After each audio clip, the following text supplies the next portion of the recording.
Hi everyone, welcome to Cousin May's Corner. Today we're going to be talking about working from home.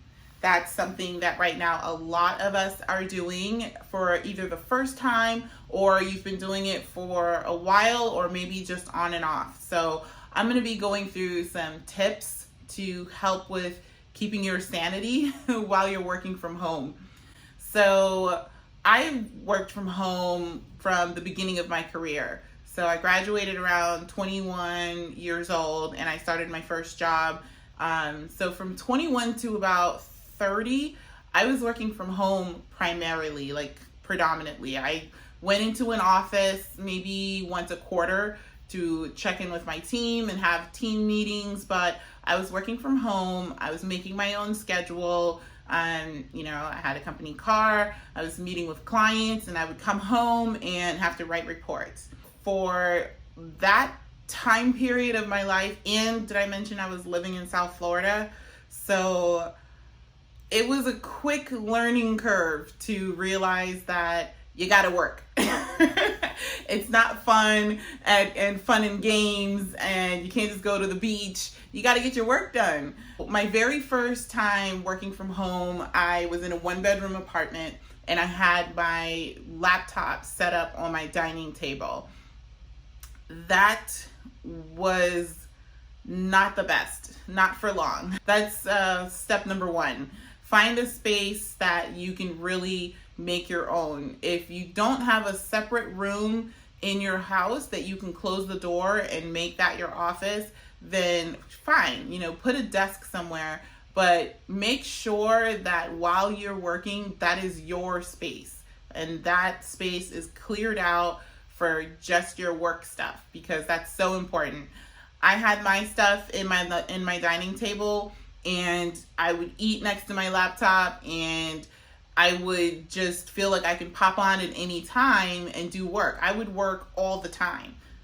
And so that's one of the pitfalls when you're working from home. You're like, I can work anytime. Well, that's tip number 2. Stick to your schedule.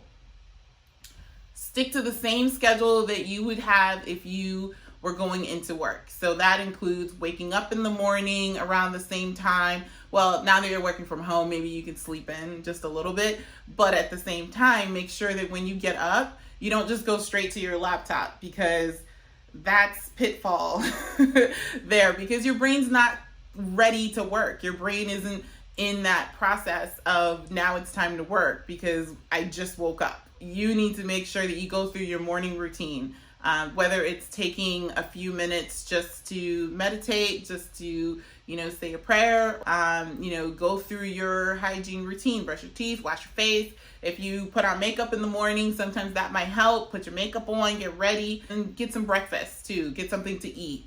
That's also important. So once you've done all of that, then your brain is like, okay, now I'm ready to work. And so then you can go to your workspace. When you skip those steps, you're just going through the day and it just doesn't feel quite right. And some of you guys have probably experienced that last week, right?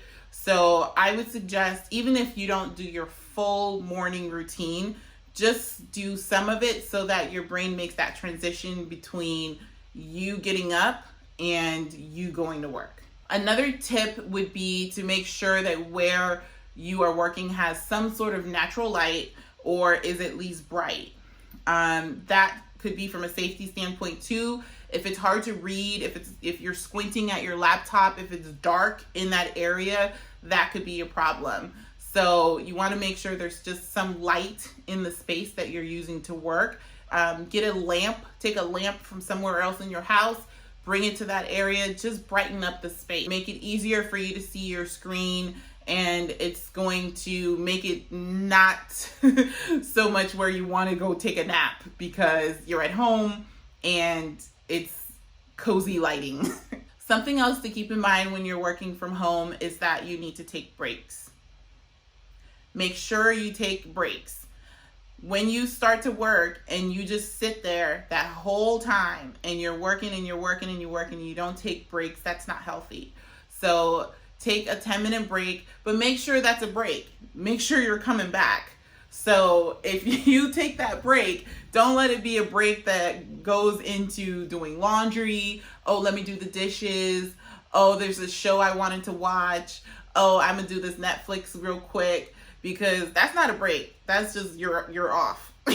So take your break, give yourself a 10-minute break, maybe put a timer or something on your phone so that it reminds you, hey, it's time to get back to work. But at least you break things up. You stand up so you're not hunched over your laptop the whole time, and you're able to just walk around and, just like you would have when you going into work. You pretty much got up and went to the bathroom or got up and talked to your coworker.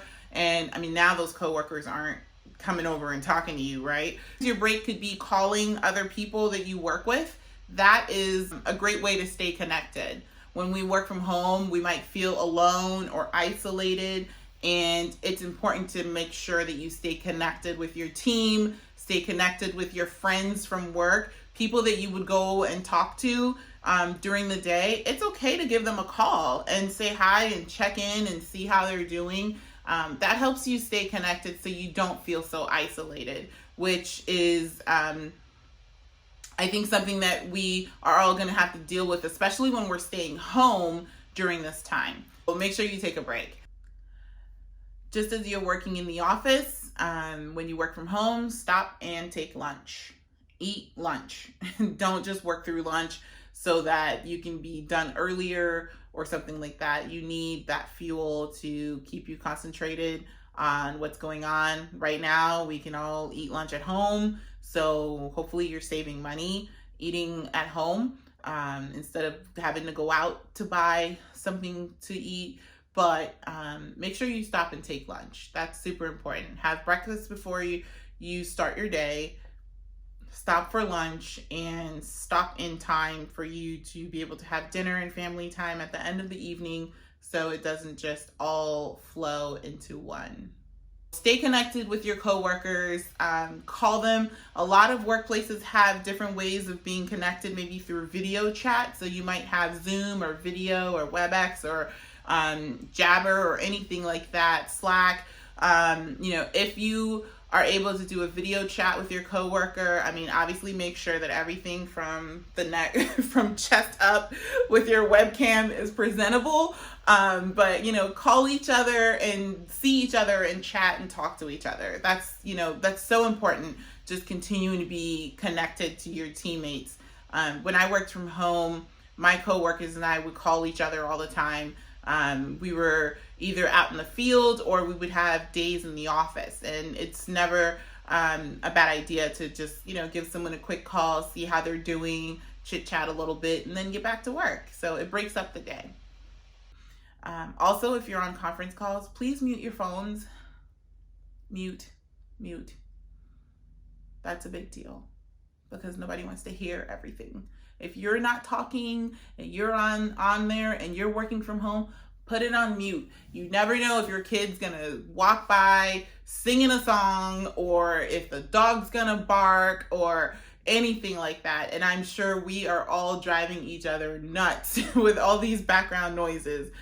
If you happen to have your own home office, you can cut that down a little bit. But if somebody, especially with the kids home, if they're watching TV just in the same room or down the other side, and you're on your conference call, put your phone on mute. Just as soon as you get on there, make sure you say, hey, let them know that you're on, and then hit the mute button.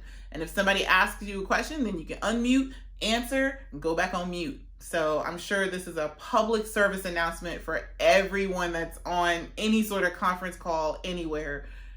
Just put your phone on mute. That's all. All right. So something else to keep in mind if you're working from home, especially nowadays, a lot of teams are connecting using video conferencing. And it's important to make sure that your background is appropriate for those video conference calls. So, first, you want to make sure that from, again, chest up, you are presentable. So I'm not saying you can't work in your pajamas, but what I'm saying is have a presentable top on with that pajamas on the bottom. Or, even better, like I said, with your morning routine, just get dressed for the day and go to work.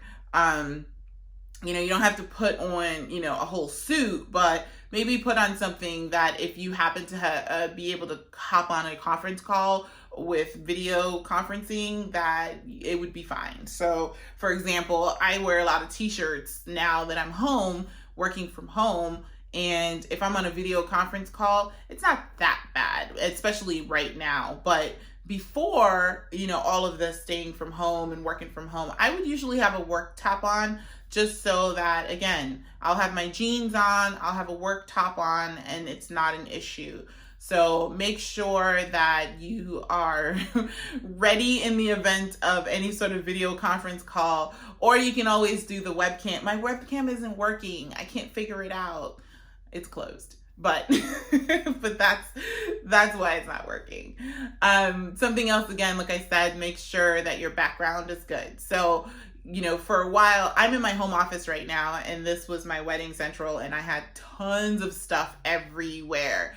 But what I did make sure was that everything was arranged on my bookcase, and the angle of my webcam was just getting the wall and my picture behind me. And so this was actually perfect for my YouTube because I'm just using the same background.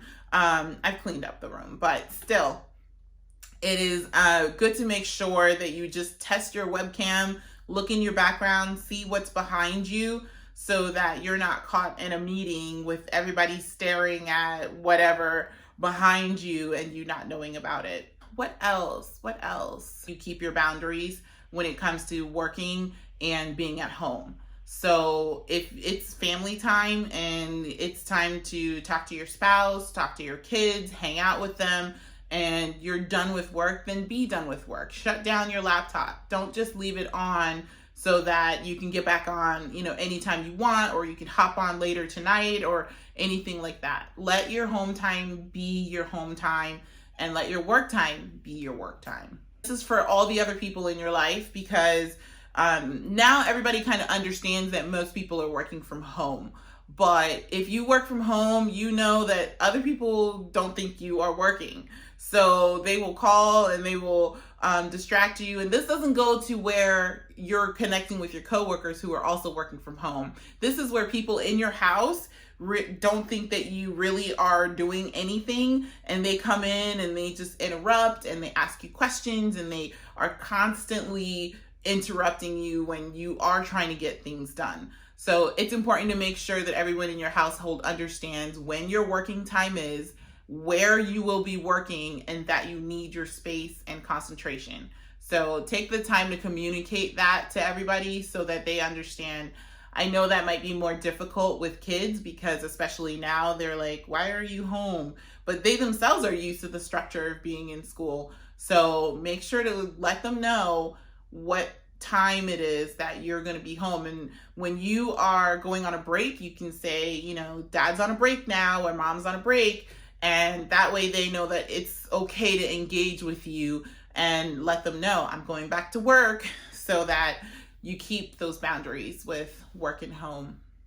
If you are lucky enough to have 2 monitors at home, or have a monitor that you can hook up to your laptop, do it. That is going to save you just hunching over your laptop. And some of us don't have an extra monitor, or we just have our laptop, so I completely understand. But if you do happen to have an extra monitor around that you can connect with an HDMI cable to your laptop, do it. Just because it's going to free up your posture, and you're able to see the information a little bigger, and it's going to remind you of your workstation in your job as well. So take the time to set that up. I think it's very worthwhile. I've been working from home for a while now, so I actually have a 2 monitor setup, the same as I do in my office. So I really don't even notice the difference when I'm working from home or when I'm working in my office. So it's a great way to kind of have that consistency. So if you are able to get a monitor hooked up, it's definitely worth it. This is my setup. I've got my 2 monitors. I've got my headset and my laptop with a docking station, And then in the tray below, I've got my keyboard and my mouse. So try to keep my desk clear, and it's in front of a window, so I've got some natural light coming in. What else? Distractions. We talked about family, and maybe you have kids at home that might be distractions, but now that you are in a more relaxed atmosphere, you might be distracted by your phone. And at work, you probably try, we all try our best to not be distracted by our phones at home, but now you are, in a more relaxed setting and you can check your phone whenever you want. Well, just know that that's going to be a distraction to you trying to get your job done if you are working from home.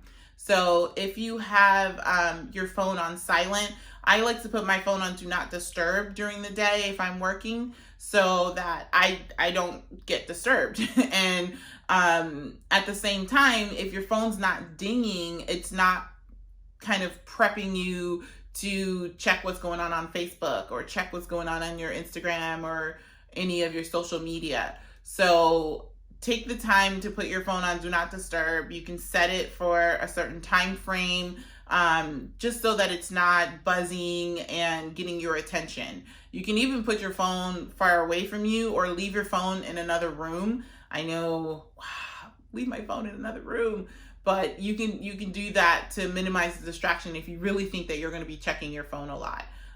But if your phone is something that you are using to communicate and to get calls, then you're going to have it on you. But just be mindful that as you're trying to work, if you're checking it a lot, it's going to distract you from getting your job done.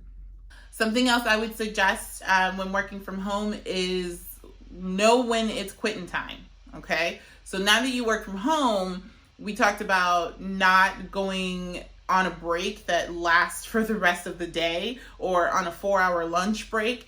But at the same time, we can tend to think, well, I'm already home, so I got to get this finished. And you don't stop. And you keep working, and then you look up and it's 6 o'clock, it's 7 o'clock, it's 8 o'clock. Well, I'm sure your family at that point is probably like, are you done yet? So make sure that you keep your same time frames. If you're usually done with work at 5, then be done with work at 5. But remember, if you usually start at 8, then start sometime around then as well, so you feel like you've gotten a full amount of your day. With a lot of us staying from home now, we don't have the commute that we typically have. So you save some time in your day because now you're saving on your commute. So use that time judiciously so that you're able to get things done, but you're not spending, the whole evening working still just because you can and because you're home. Don't get trapped in that myth of, being able to work anytime just because you're home. Definitely leave your comments below on some of your tips for working from home. All that being said, I wish you guys the best. Take care of yourselves and each other, and make sure to keep some of these tips in mind so that you can keep your sanity when working from home. And we're all in this together, and best wishes. Take care, cuz.